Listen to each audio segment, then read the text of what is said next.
اور پھر خاص طور پر انسان رزق کے لیے دعائیں کرتا رہے، کیونکہ سارے خزانے تو اللہ کے پاس ہیں، وہ جب جس کو جتنا چاہے عطا کر سکتا ہے۔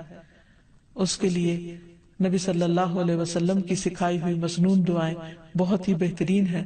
نبی صلی اللہ علیہ وسلم ہر روز صبح فجر کی نماز کے بعد یہ دعا پڑھتے تھے، اللہم انی اسألک علما نافعا ورزقا طیبا وعملا متقبلا۔ اے اللہ، میں تجھ سے علم نافع، طیب رزق یعنی پاکیزہ رزق اور مقبول عمل کا سوال کرتا ہوں، یعنی ایسے عمل کی توفیق دے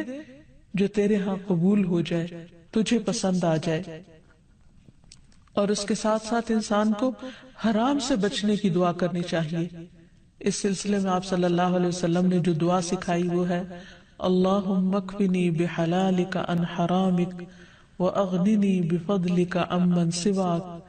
اے اللہ، اپنے حلال کے ذریعے حرام سے میری کفایت فرما، یعنی مجھے اتنا حلال دے کہ مجھے حرام کی ضرورت ہی نہ رہے، اور اپنی مہربانی سے مجھے اپنے علاوہ ہر ایک سے بے نیاز کر دے،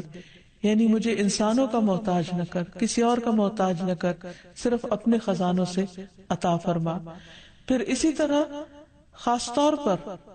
بڑھاپے کی زندگی کے لیے وسعت رزق کی دعا کرنی چاہیے، کیونکہ جب انسان بوڑھا ہو جاتا ہے تو اس کے اعضاء کمزور ہو جاتے ہیں، وہ اپنے لیے خود کچھ کمائی نہیں کر سکتا، وہ دوسروں پر ڈیپینڈنٹ ہو جاتا ہے، تو اس وقت وسیع رزق کی دعا سکھائی گئی۔ فرمایا اللہم اجعل اوسع رزقک علی عند کبر سنی وانقطاع عمری۔ اے اللہ، جب میں بوڑھا ہو جاؤں اور میری عمر ختم ہونے لگے تو میرے رزق کو وسیع کر دے۔ اور اسی طرح اپنے لیے اور اپنی اولاد کے لیے وسیع رزق کی دعا کرنی چاہیے، جیسے ابراہیم علیہ السلام نے دعا کی تھی، ربنا انی اسکنت من ذریتی بواد غیر ذی زرع عند بیتک المحرم ربنا لیقیموا الصلاة فاجعل افئدة من الناس تہوی الیہم وارزقہم من الثمرات لعلہم یشکرون۔ اے ہمارے رب، بے شک میں نے اپنی کچھ اولاد کو اس وادی میں آباد کیا جو کسی کھیتی والی نہیں،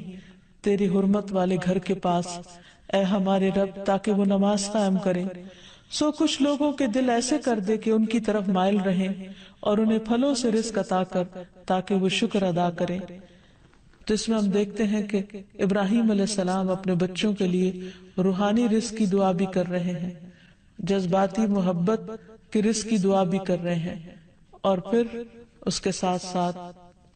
جسمانی رزق کی دعا بھی کر رہے ہیں جو ہر انسان کی ضرورت ہے، اور اس میں سے بھی بہترین رزق یعنی پھلوں کے رزق کی دعا کر رہے ہیں، کیونکہ